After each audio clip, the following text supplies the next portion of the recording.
strong mentality. When I was a child, I didn't think about it much. I only looked at it backwards when I got older, but definitely strong mentality and a strong belief in your dream.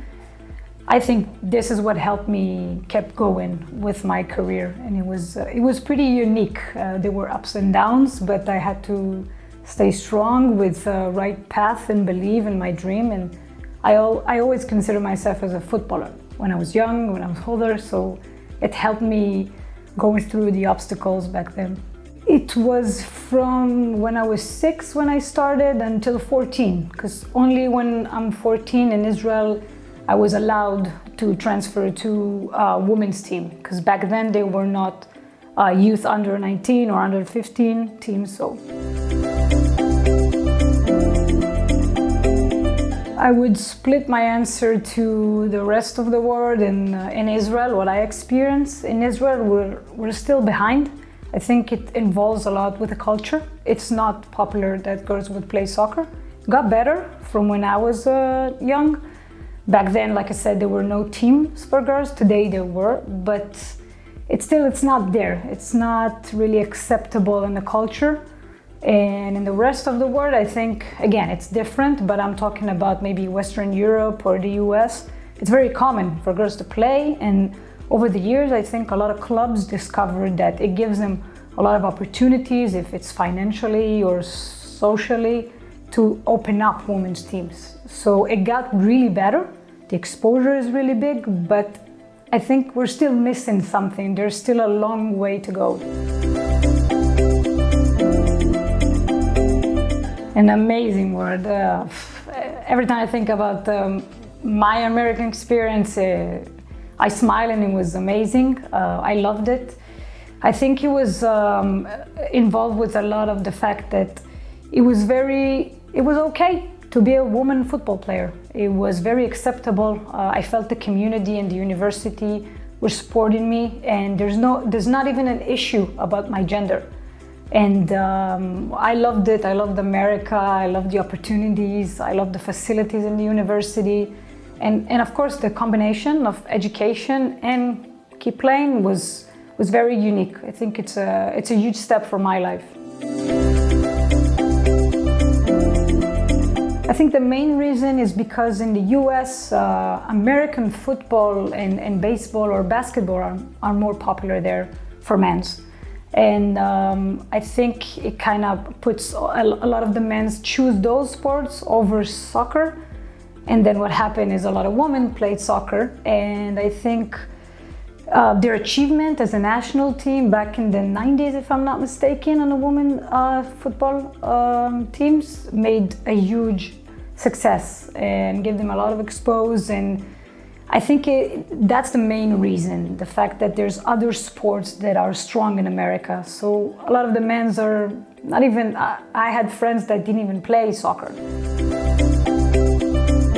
I love the fact that in America, I think the college system is different than, we don't have it in Europe. So in America, it's very different. They think about the next step, and they think how they can use their sports skills to achieve education. And it was mostly the main reason why I started the company. I felt the combination of education and sport helped me on the field, off the field.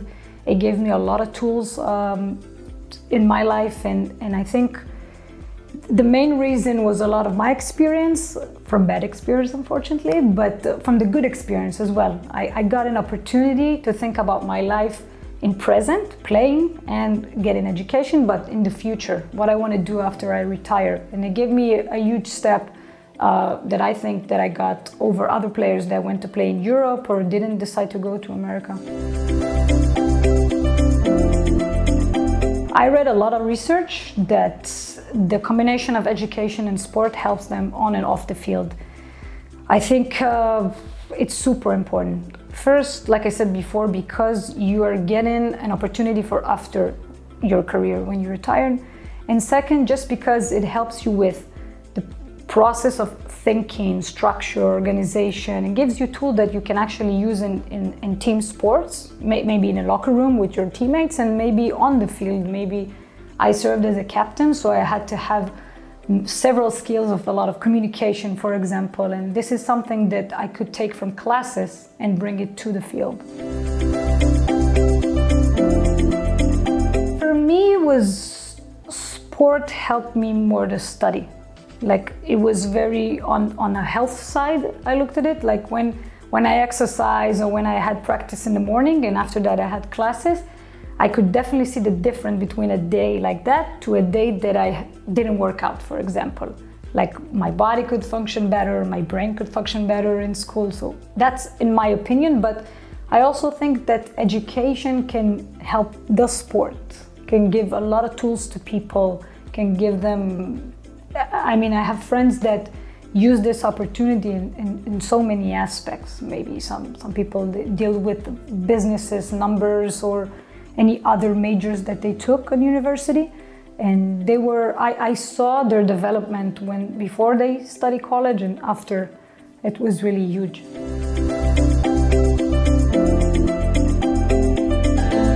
50% of my day was sitting behind a desk, and the other 50 was training. So it was a huge change on that aspect, and the other aspect is the fact that I was able to see what's going on behind scenes, especially on a government position. It was really different. You know, I had my thoughts, my complaints, or everything as a player, and suddenly I sit behind a table, I make decision, I help my boss or my other staff making decision, and it's suddenly I have to wear the hat not as a player, as a member of a staff that is organizing sports, and it's really different. I think it's good though. It gives you another point of view, but it was a big change for me. Sitting behind it, that was the main thing that was hard for me. Just sitting, doing some computer work. It was. I like to move around. I like to do things, go into places, meeting new people. So sitting behind the desk was definitely different for me and harder. Definitely. It was really hard. I didn't realize it would be that hard. There were a lot of decisions to make, and today I do it in my own business. A lot of decisions that as a player you sometimes do it with passion, like you said. You want to go, you do it quickly, you don't think about the consequences sometimes. And as a manager, you have to look at the bigger picture. You don't have only the 90 minutes of a football game now. You have a whole season or years ahead, so it's really difficult. I didn't realize. In Israel, women football is semi-pro, so you have to work in addition to the fact that you play.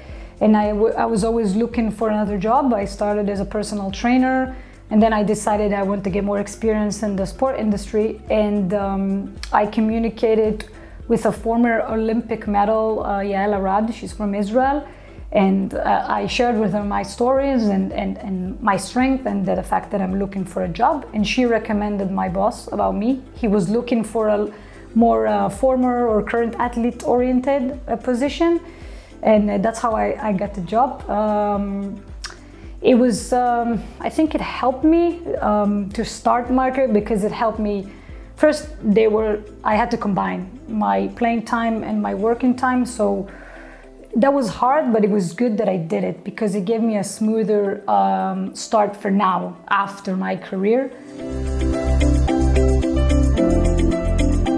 Yes, so we are a consulting company that helps student athletes obtain a sports scholarship in universities in the US. I'm a co-founder of the company, and I'm responsible more about the financial side and the connection to the coaches in the US. I'm well connected all around the US with different types of levels and many coaches. So I travel back and forth to the US and Israel, or now Amsterdam, and I create a lot of connections, and I expose our company in several conferences and universities. And I was responsible to build the path that we're doing with every player, and my partner is responsible to execute it and to market it. The goal is to be a global company, not just the Israeli market. I think this process is amazing for every athlete around the world, But yeah, so the goal is to be a global company, is to expose the fact that you can use your sports skills, because sometimes we're not all going to be Ronaldo or Messi, and you have to use your sports skills in different aspects. And getting your education, I think it's very important in life, and almost everyone is doing it, so why not with our sports skills?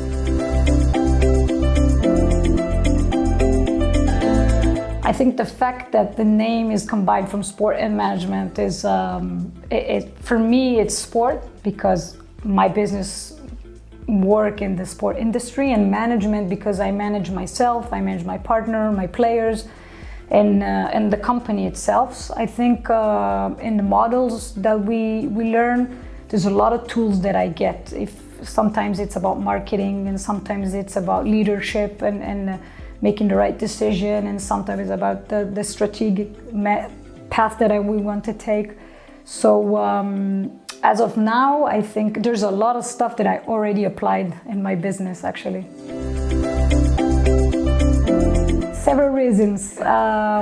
It's the Dutch culture on the football area, the city, and the language. Amsterdam, it's easier to get along with English and not to study Dutch, and I saw the programs in English, so it's very helpful for me. Amsterdam is an amazing city, and I always wanted to get another experience after US, get another experience of study abroad. I highly evaluate education, and especially learning from other cultures. And the Dutch culture and football world is very unique. And I read about the program, and it showed that it's really practical, and that's what I was looking for, to be more practical and to get information that I can use on a day-to-day in my business. I haven't decided about the future. I would love to be someone that can help developing the women's soccer in Israel. A long journey to do that, but it is something that I would love to do. I would love to be an ambassador of women's soccer in the whole world, and to give to young players, maybe from my experience. It's a long road, and I would love to get the opportunity. Just have to keep working hard for that.